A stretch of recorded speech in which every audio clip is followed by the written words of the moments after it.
எங்கள் ஊரில் ஒருத்தர் இருந்தார். ஒரு வைத்தியநாதனா ஒரு பேர். நாடி பிடிச்சி பார்த்துட்டு அப்படி மருந்து கொடுப்பாரு. அப்படி கேட்கும். நீங்கள் என்ன அவர் இன்றைக்கி எனக்கு தெரிஞ்சு ஒரு 20 வருஷத்துக்கு முன்னாடி இல்லாமல் போயிட்டார். எனக்கு ஆச்சரியமாக இருக்குங்க.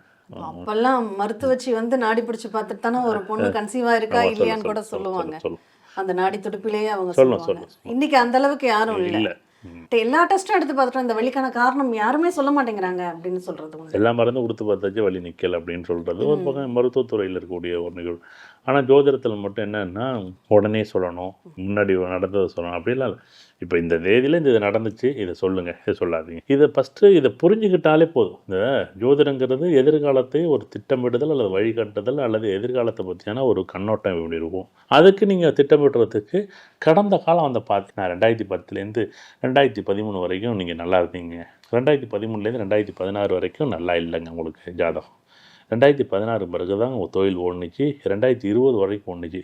2021 ஒரு வருஷம் நீங்கள் ரொம்ப கஷ்டம். 2022 நார்மலாக போய்கிட்டுருக்கு. ஒன்றும் பெருசாகவும் இல்லை, நல்லதில்லை. இது வந்து சொல்ல முடியும். நீங்கள் 2019 வந்து இந்த ஜாதகம் வீடு விட்டு மாறினார். எதுக்கு? அதான் உங்களுக்கு தெரியுமே. ஜோதிடத்தை பொறுத்தளவுக்கு ஒரு விழிப்பு நிலைக்கு வாங்க. இன்னமும் கூட பிறந்த எத்தனை பேர், அம்மா எத்தனை, அப்பா எத்தனை, அதெல்லாம் உனக்கு தெரியுமில்ல. பேர் பார்த்தீங்கன்னா அதை விட பெரிய கொத்து பேர். இந்த ஜோதிடங்கிறது ஒரு மாயை, இன்னும் ஒரு பக்கத்தில் மாயை இழுத்துக்கிட்டே தான் போகுது. அது நல்லா இருக்கா நல்லா இல்லையான்னு தெரியலை. என்றைக்கா ஒரு நாள் புரியணும். நீ கற்றுக்கிட்டாலும் சரி கற்றுக்கலாம். இப்படி தான் இதான் ரூல்னா இதான் ரூல். ஏன்னா கண்டிப்பாக